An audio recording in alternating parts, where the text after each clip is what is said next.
Stovky ľudí. Štátny pohreb sa niesol v znamení spomienok na vynikajúceho chlapa.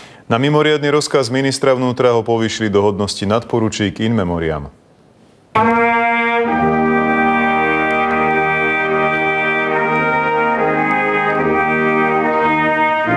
Tie hory, ako on mal rád, to je všetko naša robota.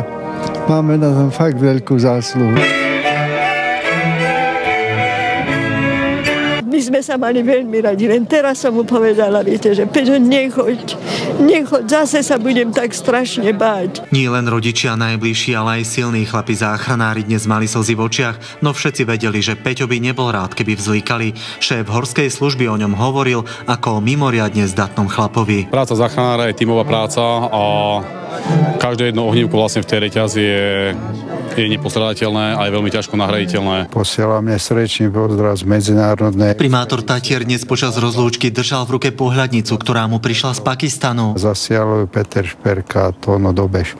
Takže chlapci ešte stihli poslať takúto symbolickú fotku. Premiér Robert Fico potvrdil, že rodiny obetí budú odškodnené, ale v tejto chvíli je pre neho podstatné čosi iné. Boli zadržaní dvaja zo skupiny páchateľov, ktorí spáchali tento ohavný teroristický čin v Pakistane. Veríme, že takto bude pokračovať pakistánska polícia a príslušné orgány, že sa podarí nielen ich pochytať, ale aj primeraným spôsobom potrestať. Patril medzi najstarších, to je pravda, ale čo sa týka fyzickej kondície alebo pripravenosti, myslím, že nemal problém byť na tej prednej čiare aj s mladými. To si môžete písať, že som hrdý teraz. No. Vychovali sme ho veľmi dobre. Veľmi som šťastná, že toľko ľudí o ňom tak dobre rozprávalo. Záver rozlúčky s legendárnym Tatrancom sa presunul pod holé nebo a zároveň pod jeho milované štíty. Po spopolnení sa však Peter do Tatier vráti. Príbuzní vyplnia jeho poslednú vôľu a jeho popol rozsypú v masíve Gerlachovského štítu, ktorý mal tak veľmi rád. Zo Starého Smokovca Ján Tribula, televízia Markíza. Peter Šperka bol mnohokrát na miestach, kde išlo o život.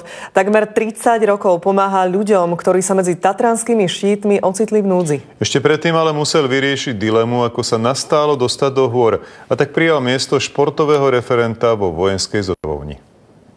Vysoké Tatry, zábery staré 35 rokov. Len pred pár dňami ich objavili Petrovi priatelia. Vtedy stúpal medzi skaly ako turista. Onedlho na toho prijali medzi dobrovoľných záchranárov.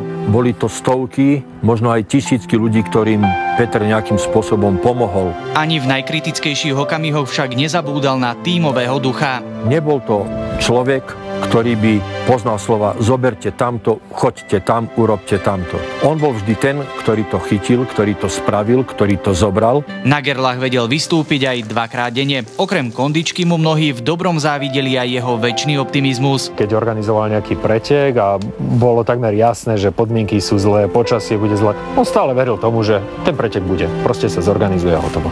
A občas to aj vyšlo? Ono to vyšlo skoro vždy. Ako zvonenie v mobilnom telefóne mal fujaru, rád počúval goralskú aj rockovú muziku, kamarátov nazýval ujec a aj oni ho tak volali. No a legendárne boli aj jeho zvítania s priateľmi. Mal taký pozdrav, že nazdar, zdar. A vždy som sa pýtal, že prečo to dvakrát hovorí. A hovorím, no preto, lebo keď chodím po doline a pozdravím turistov, málo ktorý sa mi odzdraví, tak sa za nich aj odzdravujem. Z Vysokých Tatier Marek Vnenčák, televízia Markíza.